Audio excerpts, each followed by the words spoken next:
Hello बच्चों, let's read this question. The question says, draw pyramid of energy. Do you find any ecosystem can have inverted or spindle shaped pyramid of energy? तो इस question में क्या पूछा जा रहा है कि एक तो पिरामिड ऑफ एनर्जी ड्रॉ करना है हमें, एंड हमें बताना है कि क्या कोई इकोसिस्टम है जिसमें इन्वर्टेड और spindle shape pyramid of energy होता है। तो सबसे पहले बात करें अगर हम की कॉन्सेप्ट के बारे में, तो जो की कॉन्सेप्ट इस क्वेश्चन में यूज किया गया है that is pyramid of energy. Pyramid of energy,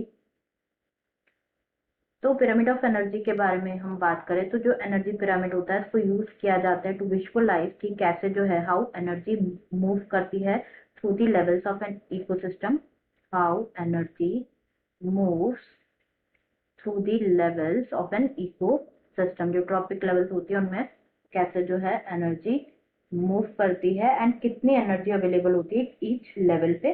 तो ये टाइप का इकोलॉजिकल पिरामिड होता है। It's a type of ecological pyramid. तो यहाँ पे अगर हम डिफाइन देखें तो जो एनर्जी पिरामिड होता है क्या होता है, ग्राफिकल रिप्रेजेंटेशन होता है किसका, it is a graphical representation होता है of flow of energy, of flow of energy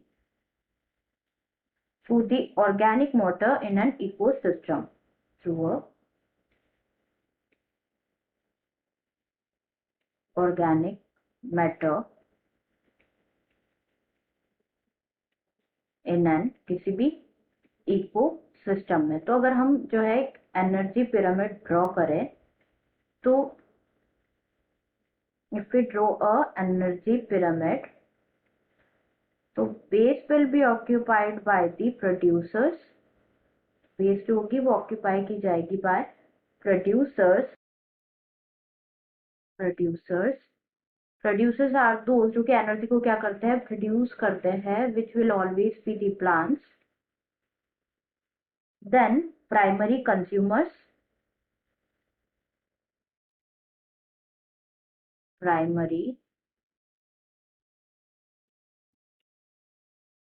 consumers, then secondary consumers,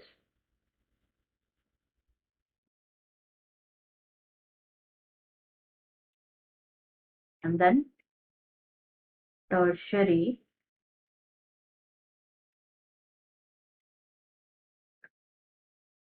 consumers होंगे। तो जैसे कि हमने देखा है जो प्रोड्यूसर्स होते हैं, प्रोड्यूसर्स को कंज्यूम करते हैं कौन, प्रोड्यूसर्स कंज्यूम करेंगे प्राइमरी कंज्यूमर्स, क्योंकि हमेशा हर्बीवोर्स होंगे जो कि ईट करेंगे ग्रासेस को।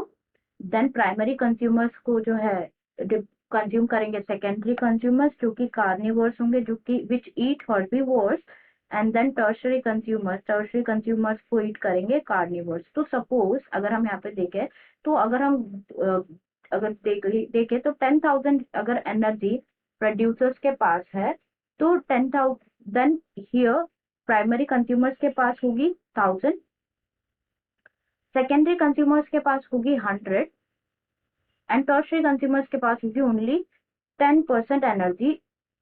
क्योंकि क्या होता है बेसिकली जो एनर्जी, ये जो एनर्जी पिरामिड होता है, this are the trophic levels, वो होता है लाइक एनर्जी पिरामिड फॉलो करता है 10% रूल। मतलब क्या होता है कि वाइल जैसे हम एक फूड चेन बनाए तो ग्रास को कंज्यूम करेंगे ग्रास ऊपर को कंज्यूम करेंगे फ्रॉग, देन फ्रॉग को कंज्यूम करेंगे स्नेक्स। तो अकॉर्डिंग टू 10% रूल जो एनर्जी ट्रांसफर होता है वो कैसे होता है बेसिकली, अगर अपन सपोज करें ग्रास के पास 10,000 है, ग्रास ऊपर के पास 1000 होगी, फ्रॉग के पास 100 होगी एंड जो स्नेक होंगे उनके पास 10 होगी। क्यों, क्योंकि सिर्फ 10% जो है अकॉर्डिंग टू 10% रूल 10% एनर्जी जो है ट्रांसफर होती है to the next trophic level, and remaining जो 90% एनर्जी है वो लॉस्ट हो जाती है in the form of heat. मतलब ग्रास से सिर्फ और सिर्फ 10% जो है एनर्जी ट्रांसफर होगी इन दी ग्रास ऊपर which will be approx 1000, and जो रिमेनिंग 90% एनर्जी होगी वो लॉस हो जाएगी in the form of heat. And again grass ऊपर से फ्रॉग में सिर्फ 10% ट्रांसफर होगी एंड फ्रॉग से स्नेक में सिर्फ 10% होगी ट्रांसफर। तो इसीलिए यहाँ पे जो है डेटा पिरामिड में आई हैव टेकन दिस, क्योंकि ये जो है पिरामिड जो है शो करता है energy flow, and energy flow होता है according to 10% rule which was proposed by the scientist Lindemann।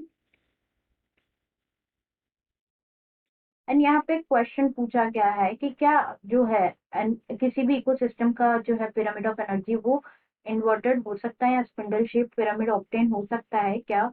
तो ये हमेशा दिस अपराइट ही होगा, क्योंकि जो एनर्जी फ्लो होता है वो हमेशा यूनिडायरेक्शनल होता है, यूनिडायरेक्शनल होता है, जिसका रीजन हमने ऑलरेडी डिस्कस किया, दैट 10% रूल।